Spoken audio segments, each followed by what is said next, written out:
Game 55, Leafs Canucks in Vancouver here tonight. 3 games remaining, including this one here before the Olympic break, and 3 games, all of which come on the road. And tonight for the Toronto Maple Leafs, are going to get a little bit of a lineup change, probably not as much as some of us would have hoped for, but we'll break all of that down in today's game preview. Who's in, who's out, who's playing with who, as well as our best bet for tonight's game.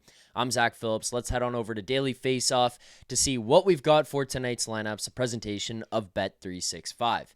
Starting with your first line for tonight, keeping it the same for some unknown fucking reason, but Bobby McMann, Auston Matthews, and Max Domi remain together on your first line. No issue with Bobby being there. I think it actually helps showcase him here a little bit, especially considering you're probably going to want to trade the guy ahead of the deadline. I don't foresee a trade happening or taking place here before the Olympics, but talk to some teams over the next month or 3 weeks or whatever the heck it is when everybody leaves for the Olympics.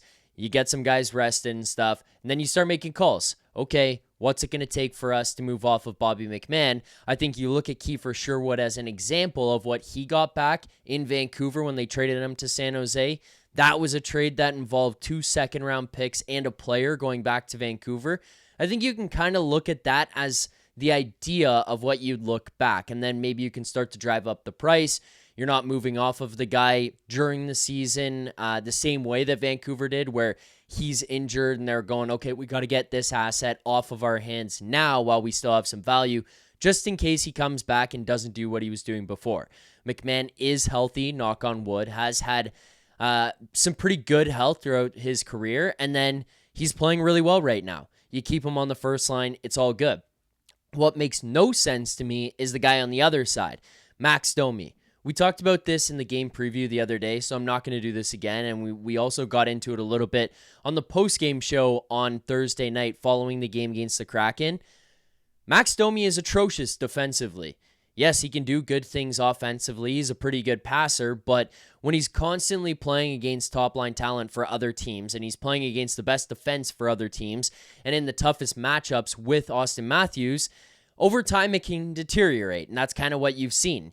I looked at that game on Thursday night against the Kraken, and there was numerous times where Matthews and McMann and OEL on that combination of people would generate longer offensive zone times, longer offensive zone possessions where it would be chance after chance after chance and putting on a cycle game and hemming in the Kraken in their own zone.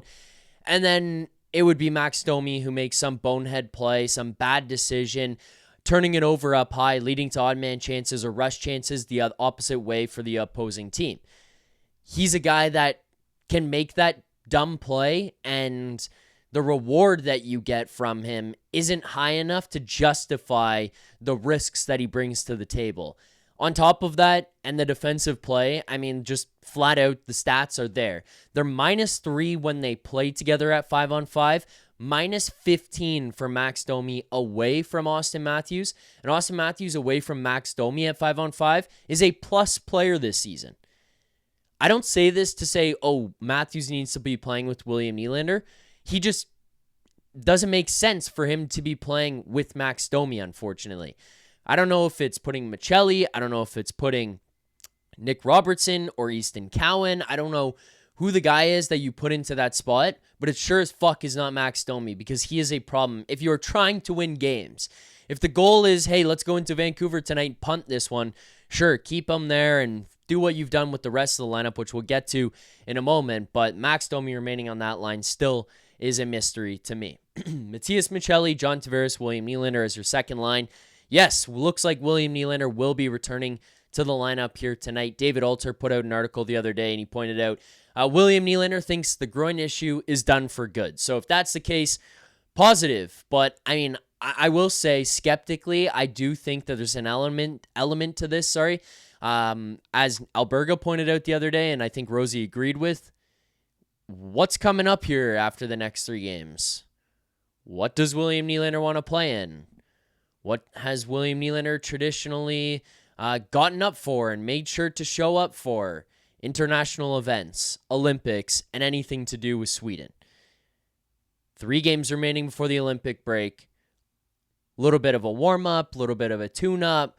Optically looks a little bit better. Oh, no, I played a couple games. I didn't just hang out until the Olympics and then take off to the Olympics. Nylander returns to action here tonight.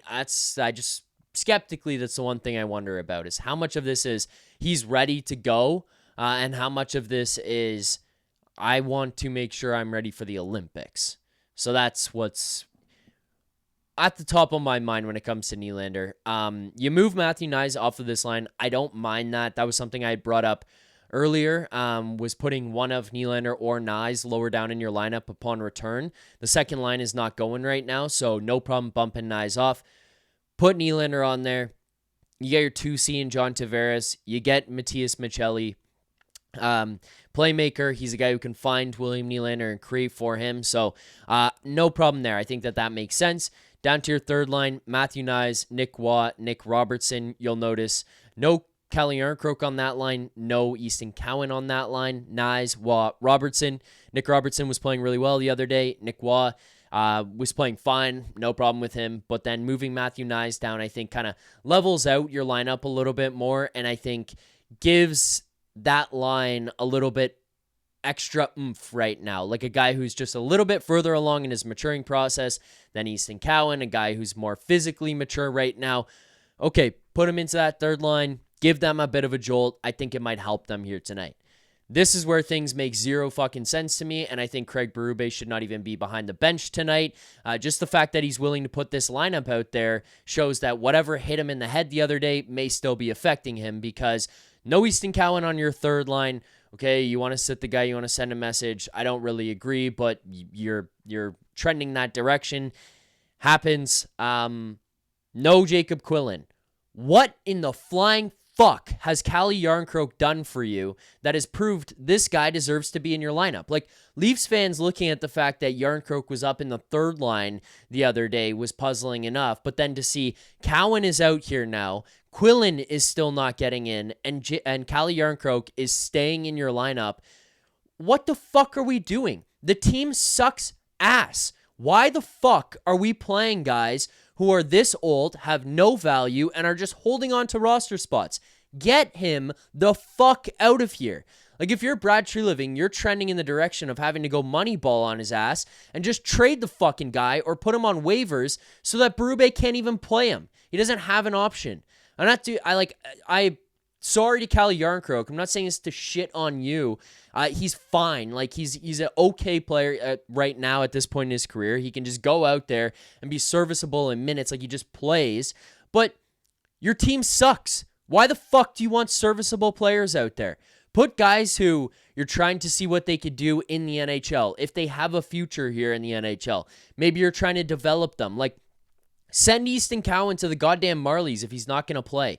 He played 9 minutes and 30 seconds the other day, which I believe is a season low for him in terms of minutes played, and now you're scratching the guy. If you're going to play him 9 minutes, if you're going to scratch him, send him to the Marlies. Let him play there. Jacob Quillen has played 3 total games over like the last 30 days here between the AHL and the Toronto Maple Leafs, and the one game that he played with the Maple Leafs, he played for 6 fucking minutes. What are we doing? Why are we heading down the path with these guys here yet again, like what we did with Steves? Why are you doing that? Why are you doing the same shit that you did with Pontus Holmberg, who's a Swedish Olympian, by the way? Why are these decisions being made, and why are you allowing Craig Berube to do this when the season is over? Clearly, MLSE is not going to want to move on from these guys because those cheap pricks aren't willing to pay the coaches to not coach here, pay the GMs to not GM here. So, I mean, it seems like we're just stuck in a cycle. We're just stuck in this loop. Season's over.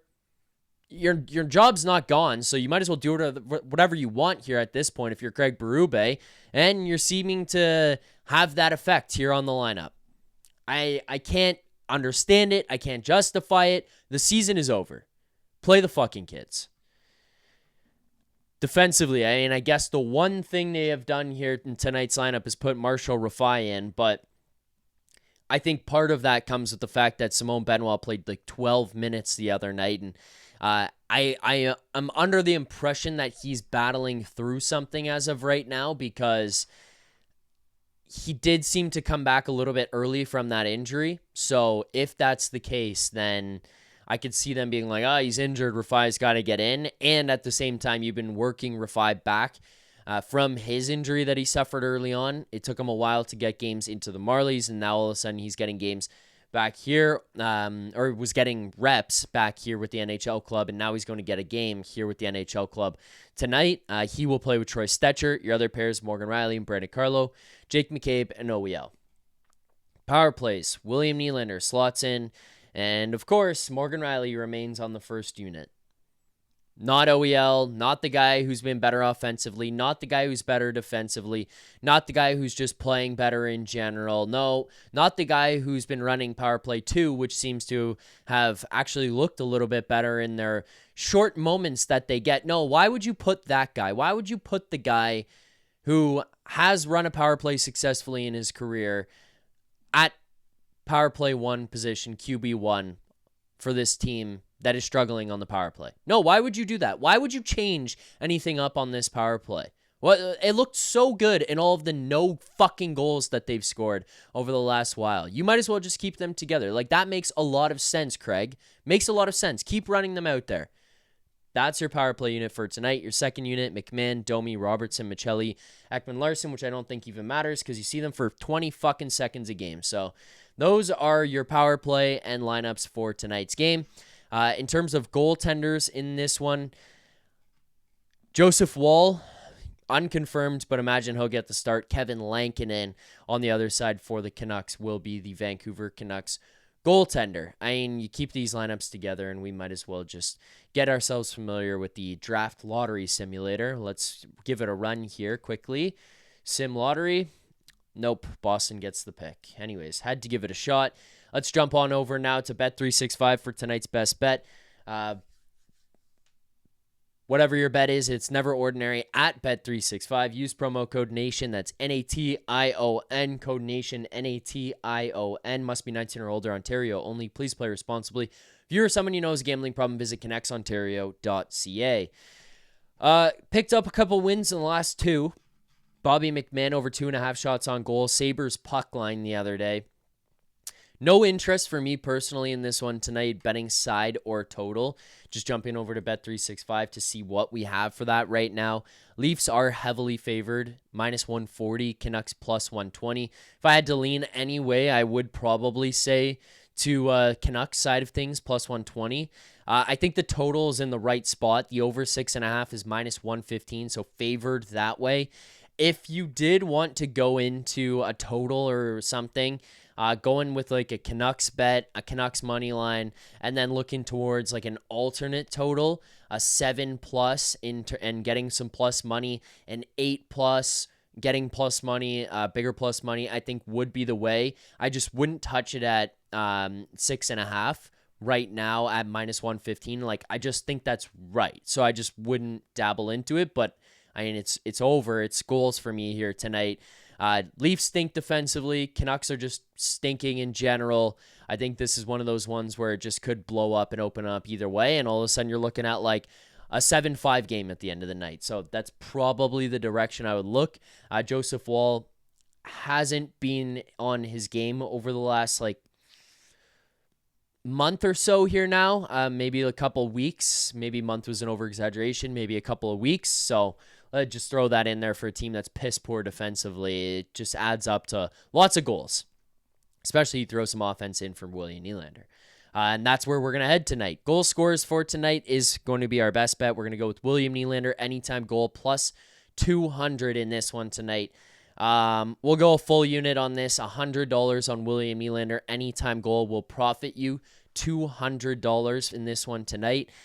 It just makes the most sense for me. Like, Nylander comes back. He scores against the Canucks. Oh, I'm ready to go. I'm back. The injury's gone. I'm ready for the Olympics. So William Nylander, anytime goal is the best bet for me here in this one. $100. A full unit in this one will profit you $200. We get that. We get ourselves above the 0 mark. We are down 0.2 units as of right now, down $20 on $100 units. So let's win this one here tonight and get ourselves back to a positive position. But that'll do it here on today's game preview. If you did enjoy this, make sure to hit that like button, subscribe here to the channel. Leafs Nation 401 right here on YouTube. You can get this and the post-game show on podcasting platforms, wherever you get your podcasts, Leafs Nation After Dark. So make sure to check that out on podcasting platforms as well. In the comments below, I want to know what you guys think about tonight's lineup, the decision not to play the kids, because that one really pissed me off more than I thought it would in today's video. Nylander's return, Rifai's first game. How do you guys feel about tonight in your perspectives, and what are your predictions? So looking forward to reading all of that. Thank you guys for watching. Thanks for liking, subscribing, commenting, all of it. We'll see you tonight following the final buzzer of tonight's game against the Canucks for another edition of Leafs Nation After Dark. We'll see you guys then. Keep believing. For more content just like this, including game previews, post-game live shows, Leafs Morning Take Monday through Friday with Nick Alberga and Jay Rosehill with special guests, as well as instant reaction videos, make sure to be subscribed here to the Leafs Nation YouTube channel. Turn on notifications so you don't miss anything, and drop a like.